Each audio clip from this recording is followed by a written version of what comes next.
Le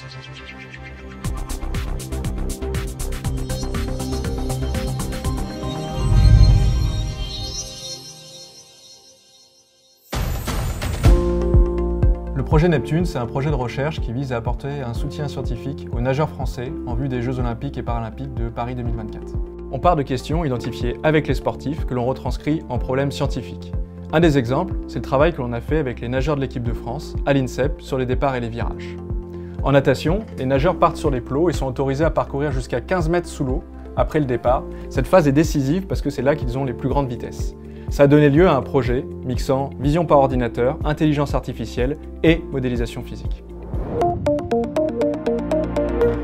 Pour ça, on a équipé le bassin de l'INSEP de 20 caméras, 10 aériennes et 10 sous-marines qui nous permettent d'observer l'ensemble des 50 mètres de la piscine.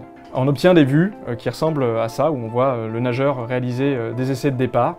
Et ce qu'il nous faut dans un premier temps, c'est calibrer les caméras afin d'obtenir une vue panoramique qui nous permette d'observer l'intégralité de cette phase de course. Pour mesurer la performance, on suit des points remarquables sur le corps du nageur. Pour cela, on a entraîné une intelligence artificielle qui nous permet d'obtenir la position et la vitesse de l'athlète pendant cette phase de départ. Pouvoir compléter l'œil de l'entraîneur de ces données quantitatives est déjà très important. On peut maintenant découper la phase de départ en 4 grandes phases. La première, ça va être la phase sur le plot, où le nageur va générer de la vitesse. Ensuite, il va avoir une partie où il va être en chute libre avant de rentrer dans l'eau.